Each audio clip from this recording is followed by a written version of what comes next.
नमस्कार दोस्तों, मैं वैभव अंशराज आपका स्वागत करता हूं तक्षशिला ट्यूटोरियल के ऑनलाइन चैनल पे। दोस्तों, आज हम लोग बात करेंगे क्लास 12th के फिजिक्स के चैप्टर नंबर 4 जिसका नाम था गतिमान आवेश एवं चुंबकत्व।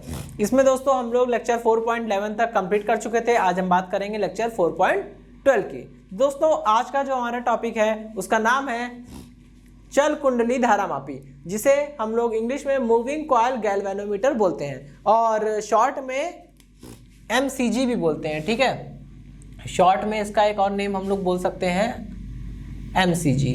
समझ रहे होंगे आप। M मतलब मूविंग, C मतलब कॉइल, G मतलब गैल्वेनोमीटर। ठीक है, तो सबसे पहले तो हम ये जानेंगे कि ये चीज है क्या और इसका उपयोग क्या है। ठीक, फिर उसके बाद ही बात आती है कि ये काम कैसे करता है और संरचना क्या है और उपयोग क्या है। ठीक है, और थोड़ा इससे छोटी मोटी जुड़ी कैलकुलेशन। ठीक, ओके। तो सबसे पहले देखिए दोस्तों, दो चीजें होती है, एक होता है एमीटर और एक होता है धारामापी। ठीक है, एमीटर और धारामापी में अंतर समझना बहुत आवश्यक है क्योंकि ज्यादातर लोग इसे एक ही समझते हैं। ठीक, हालांकि दोनों का काम एक ही है। दोनों ही उपकरण क्या करते हैं, चाहे वो एमीटर हो चाहे धारामापी हो, दोनों ही उपकरण क्या करते हैं, धारा को मापते हैं। तो अब आपके मन में प्रश्न उठ रहा होगा कि जब दोनों ही उपकरण धारा को मापते हैं तो दोनों अलग कैसे हुए। ठीक है, अलग इस आधार पे होते हैं वो कि एमीटर जो होता है वो बहुत होगा, तो ammeter micro ampere.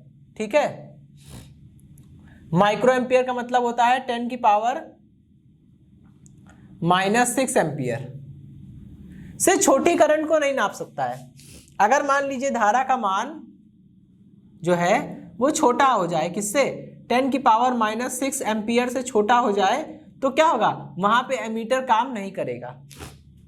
Ammeter micro ampere से छोटी करंट को नहीं माप सकता। ठीक है, उसकी लिमिट खत्म हो जाती है।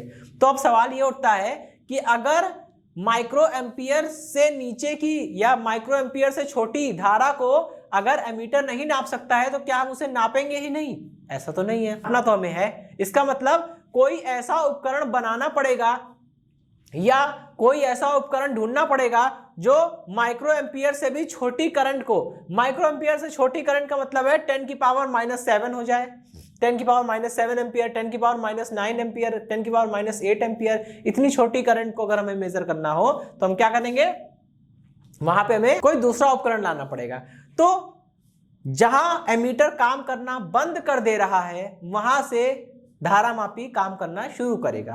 बस, तो धारामापी क्या है, धारामापी भी धारा को मापता है, एमीटर भी धारा को मापता है, लेकिन धारामापी की सहायता से हम लोग वो करंट भी मेजर कर सकते हैं, यानी इतनी छोटी करंट को भी माप सकते हैं जहां एमीटर काम करना बंद कर रहा था। ठीक है, तो चल कुंडली धारामापी एक ऐसी पुरानी टेक्निक है। ठीक है, एक पुरानी डिवाइस है, ये काफी सेंसिटिव होती है, पहले तो मैं बता दूं। ठीक है, क्योंकि इसको एक बॉक्स में कैस्केटेड फॉर्म में रखा जाता है, आपको बस वायर वगैरह जोड़ने होते हैं बस। ठीक है, काफी सेंसिटिव होता है, इसको हल्का सा धक्का वगैरह भी लगता है तो इनके डैमेज होने के चांसेस है। ठीक,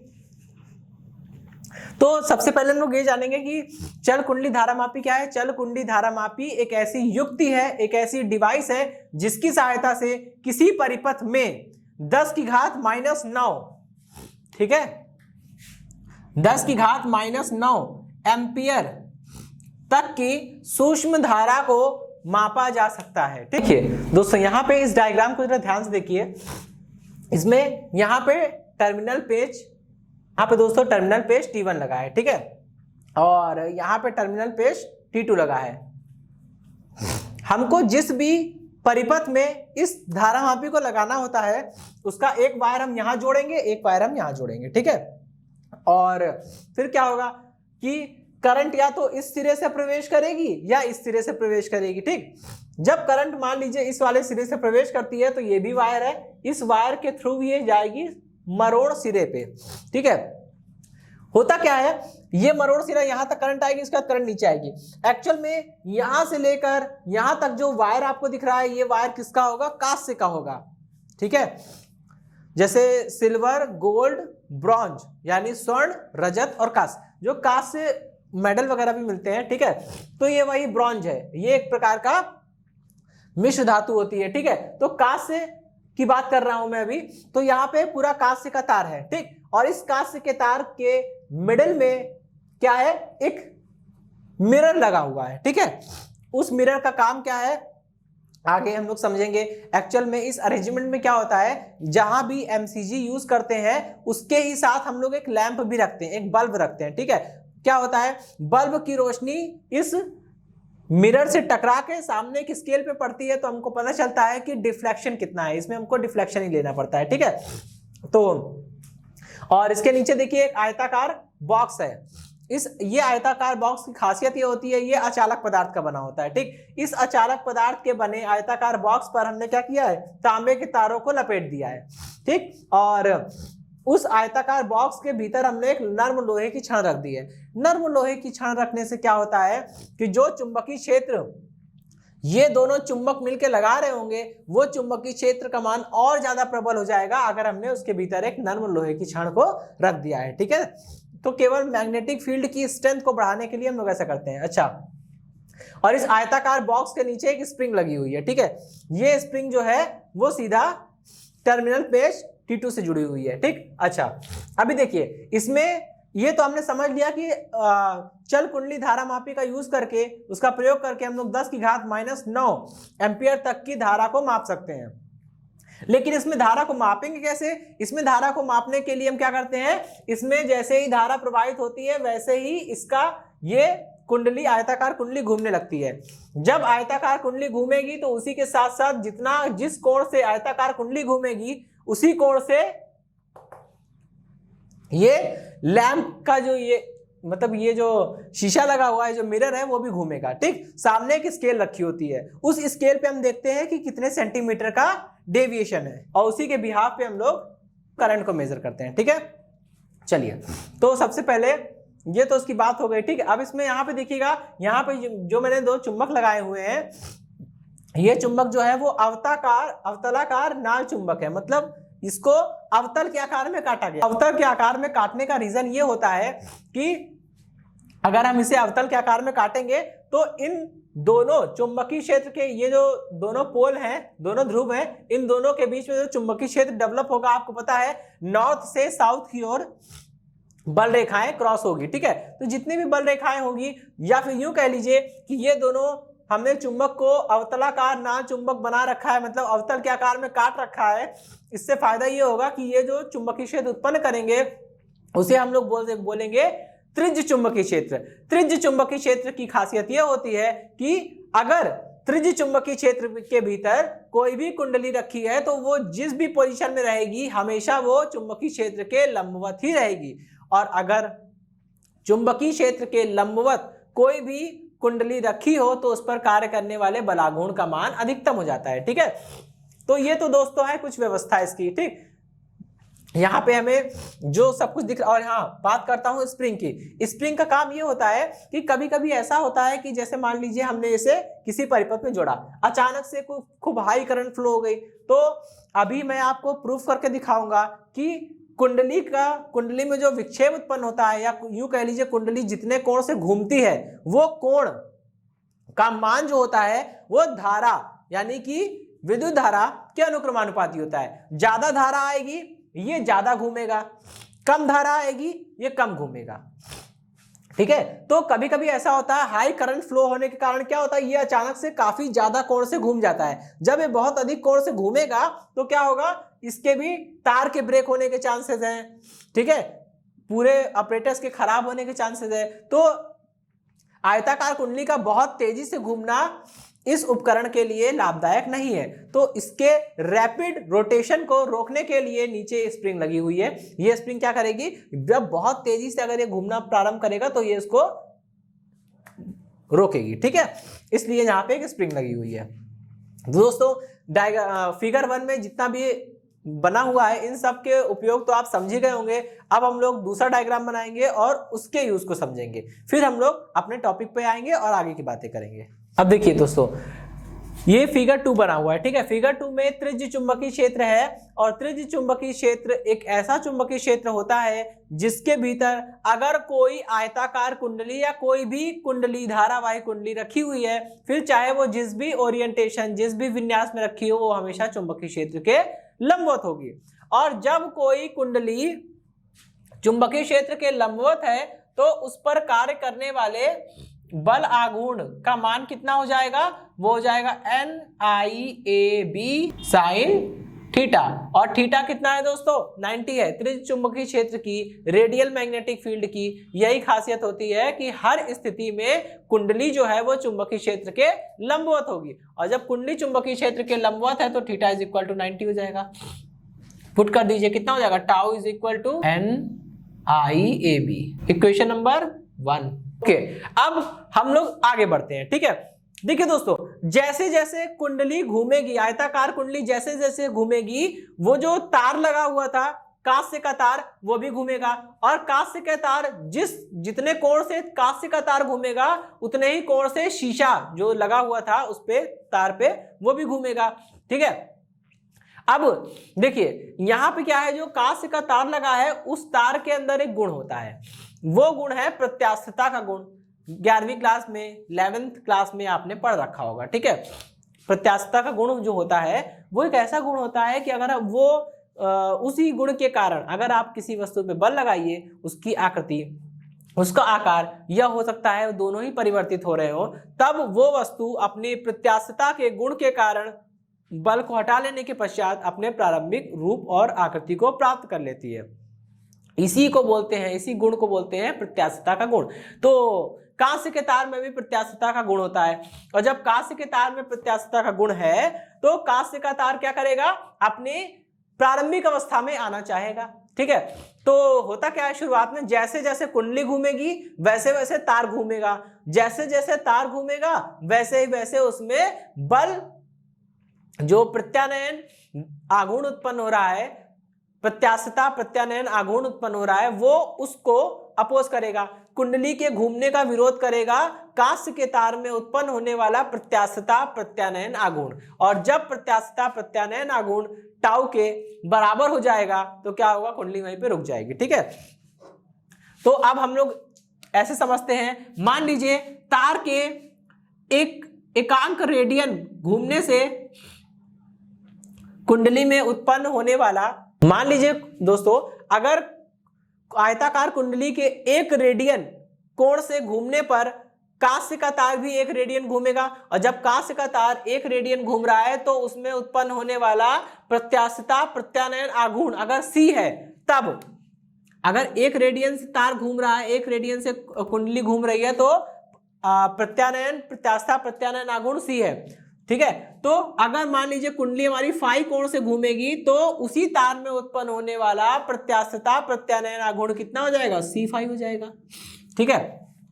और यही जो C5 है, ये जो C5 है वो प्रत्यास्थता प्रत्यानयन आघूर्ण है, और ये प्रत्यास्थता प्रत्यानयन आघूर्ण C5 जब कुंडली पर लगने वाले बल आघूर्ण टाउ के बराबर हो जाएगा, वहीं पे कुंडली रुक जाएगी, क्योंकि जैसे जैसे कुंडली घूमी वैसे वैसे C5 का मान बढ़ता जाएगा। एक समय आएगा जब C5 का मान बढ़ते बढ़ते टाउ के बराबर हो जाएगा। भाई C5 बढ़ रहा है ना, टाउ तो फिक्स है, टाउ शुरुआत में ज्यादा होगा, लेकिन जैसे जैसे तार घूमेगा C5 का मान बढ़ता जाएगा, और एक समय आएगा जब दोनों का लेवल बराबर हो जाएगा, और जहां दोनों का लेवल बराबर होगा वहीं पे प्रत्यास्थता प्रत्यानयन आघूर्ण C5 जो है वो टाउ के जहां बराबर हुआ वहीं पे कुंडली रुक जाएगी, ठीक है। तो उस स्थिति की बात करते हैं साम्यावस्था पे, तो हम लोग यहाँ पे काउंटर टॉर्क भी बोलते हैं, ठीक है। चलिए तो यहाँ पे इसकी वैल्यू रख देते हैं, ये हो गया NIAB इज इक्वल टू कितना हो जाएगा, C5, ठीक है। यहां से आप फाई की वैल्यू निकाल सकते हैं, फाई की वैल्यू निकालिए जरा, कितना हो जाएगा, phi is equal to NIAB upon में C, ठीक है। ये तो हो गया इक्वेशन नंबर 2, ठीक। ओके दोस्तों, अब हम अपना नेक्स्ट डायग्राम बनाएंगे और आगे की बात करेंगे। तो देखिए अब यहाँ पे हमने लैंप और स्केल अरेंजमेंट को दिखाया है। फिगर नंबर 3 जो है वो लैंप स्केल अरेंजमेंट को दिखा रहा है। ऐसा ही कुछ होता है यहाँ पे फॉस्फर ब्रॉन्ज स्ट्रिप यानी कि कांस्य का तार है और इस कांस्य के तार के बीच में यहाँ पे एक शीशा यानी कि मिरर लगा हुआ है, ठीक है। और इसके एक साइड पे हमने यहाँ पे बल्ब जलाया हुआ है, बल्ब ग्लो करेगा तो यहाँ से प्रकाश की किरणें आएंगी और इस शीशे से परावर्तित होके किसी स्केल पर जा रही है, ठीक है। मुझे यही देखना होता है, जैसे ही परिपथ में धारा प्रवाहित होती है आयताकार कुंडली घूमती है, आयताकार कुंडली के घूमने के कारण कांस्य का तार भी घूमता है और जैसे जितने कोण से आयताकार कुंडली घूमेगी उतने ही कोण से कांस्य का तार भी घूमेगा और उतने ही कोण से शीशा जो मिरर लगा है वो भी घूमेगा, ठीक है। अब आप समझिए आपतन कोण, मान लीजिए कि बल्ब से निकलने वाली प्रकाश की किरणें शीशे पर थीटा कोण पर आपतित होती हैं, ठीक है। बल्ब से निकलने वाली प्रकाश किरणें जब शीशे पे गिरती हैं तो उनका आपतन कोण क्या है, थीटा। और आपने छोटे क्लास में 10वीं क्लास में पढ़ा भी होगा और अभी 12वीं क्लास में भी आप पढ़ेंगे प्रकाश के बारे में जब हम लोग बात करेंगे तब, ठीक है, कि आपतन कोण हमेशा परावर्तन कोण के बराबर होता है। अगर आपतन कोण फाई है तो परावर्तन कोण भी फाई होगा, ठीक है। तो आपतन कोण आई फाई से अगर किरणें आ रही हैं तो फाई कोण से परावर्तित भी हो जाएगी और किसी स्केल पर जाके मिलेगी, ठीक है। अब हमको ये देखना होता है कि स्केल पर जो स्पॉट मिल रहा है वो कितने सेंटीमीटर पर मिल रहा है, हमें वही देखना है, ठीक। चलिए फिगर 4 में देखिए, फिगर 4 में क्या है, यहाँ पे 2 फाई टोटल, अगर ये टोटल एंगल कितना हो जाएगा 2 फाई हो जाएगा। अगर यहां से लेकर स्केल से लेकर बल्ब के बीच की डिस्टेंस को हम d मान ले, स्मॉल d, और बल्ब और स्केल की मिरर से दूरी, ये वाली दूरी यहां तक की, ये वाली दूरी पूरी कैपिटल D मान ले, तो यहां वाले फिगर में, इस फिगर को जरा ध्यान से देखिए, फिगर 4, तो यहां पे हम tan लगा सकते हैं, ठीक है। लगाइए जरा tan 2 फाई, और tan बराबर क्या होता है, लंब बटे आधार। लंब मतलब स्मॉल d, आधार मतलब कैपिटल D, ठीक है। देखिए दोस्तों, अगर पाई अत्यंत सूक्ष्म है, ये अत्यंत सूक्ष्म है, तब tan 2 फाई बराबर 2 फाई होगा, ठीक। अब यहां से इसको हम समीकरण नंबर 3 बोल देते हैं और समीकरण 3 पे वापस चलते हैं। समीकरण 3 से देखिए, समीकरण 3 से क्या होगा, जब tan 2 थीटा बराबर मतलब लगभग बराबर होगा tan 2 फाई बराबर होगा 2 फाई के, तो tan 2 फाई की जगह पे हम 2 फाई रख सकते हैं। और जैसे ही हम यहाँ पे 2 फाई रखेंगे कितना हो जाएगा, 2 phi is equal to small d upon capital D, और यहाँ से एक रिजल्ट निकल के आएगा कि फाई इज इक्वल टू कितना हो जाएगा, स्मॉल d अपॉन में 2 into capital D। Equation number ये इक्वेशन नंबर 4, ठीक है। चलिए अब फाई की वैल्यू आप यहाँ पे रख सकते हैं, ठीक। फाई की वैल्यू आप इक्वेशन नंबर 4 से उठा के यहाँ पे रख सकते हैं इक्वेशन नंबर 2 पे, और कैलकुलेशन करना है तो मैं उसको अभी रफ करता हूँ। यहाँ पे रखेंगे, ये हो जाएगा स्मॉल d अपॉन में 2d इज इक्वल टू, ये हो गया n इंटू IAB अपॉन में C, ठीक। चलिए अब यहाँ क्या करना है, हमको I की वैल्यू निकालनी है, तो I इज इक्वल टू, ये हो जाएगा C अपॉन में NAB इंटू में D अपॉन में 2D 5। यहां पे देखिए दोस्तों, एक फैक्टर आ रहा है C अपॉन में NAB, ठीक है। इसको हम लोग बोलते हैं धारामापी का अपचायी गुणांक, ठीक है। धारामापी का अपचायी गुणांक मतलब कि रिडक्शन फैक्टर ऑफ गैल्वेनोमीटर, ठीक। ओके, अब देखिए यहाँ और समीकरण नंबर 2 से क्लियर हो रहा है कि कुंडली में जितनी ज्यादा धारा जाएगी उतना ही ज्यादा विक्षेप किसने उत्पन्न होगा, धारामापी में। कैसे भाई, n क्या है, n है आयताकार कुंडली में फेरों की संख्या, वो तो फिक्स हो गई। अगर एक बार आपने धारामापी को बना लिया है तो बार बार धारामापी की कुंडली में चेंज तो करेंगे नहीं, घटाए बढ़ाएंगे तो है नहीं, तो n क्या हो गया, फिक्स हो गया। भाई a क्या होता है, a है उस आयताकार कुंडली का क्षेत्रफल। अब एक बार कुंडली बन गई है तो उसका क्षेत्रफल भी फिक्स हो गया, घटे बढ़ेगा नहीं, तो ये भी कांस्टेंट हो गया। बी क्या है दोस्तों, चुंबकीय क्षेत्र। चुंबकीय क्षेत्र तो नाल चुंबक उत्पन्न कर रहे हैं, वो भी फिक्स हो गए क्योंकि आप उनको भी चेंज नहीं कर रहे हो। तो एन का मान फिक्स हो गया, ए का मान फिक्स हो गया, बी का मान फिक्स हो गया। और दोस्तों सी क्या है, सी कांस्य के तार में उत्पन्न होने वाला, कांस्य के तार के प्रति एकांक रेडियन कोण से घूमने पर तार में उत्पन्न होने वाला प्रत्यानयन प्रत्यास्था आघूर्ण है। और सी का मान भी फिक्स हो गया, क्योंकि तार फिक्स हो, तार को तो आप चेंज कर नहीं रहे हो, जब आप तार को नहीं चेंज करोगे तो उस तार का प्रत्यास्था प्रत्यानयन आघूर्ण भी कभी चेंज नहीं होगा। ठीक है, तो केवल यहाँ पे आई के मान पर ही फाई का मान निर्भर कर रहा है। यहीं से हम लोग एक और निष्कर्ष निकाल सकते हैं दोस्तों कि फाई अनुक्रमानुपाती है आई के। अगर आपके एग्जाम में क्वेश्चन आता है और पूछा जाता है या फिर कहा जाता है कि सिद्ध कीजिए कि चल कुंडली धारा मापी में उत्पन्न होने वाला विक्षेप कुंडली में प्रवाहित धारा के अनुक्रमानुपाती होता है, तो आपको डेरिवेशन यहां तक करना है, इसके बाद दिखाना है कि फाई अनुक्रमानुपाती है आई के। ठीक है, तो यहां तक आपका आंसर पूरा हो जाएगा। अगर फुल एक्सप्लेनेशन मांगा है तो आपको आगे भी करना पड़ेगा। खैर चलिए, C/NAB क्या है? धारा मापी का अपचाई गुणांक।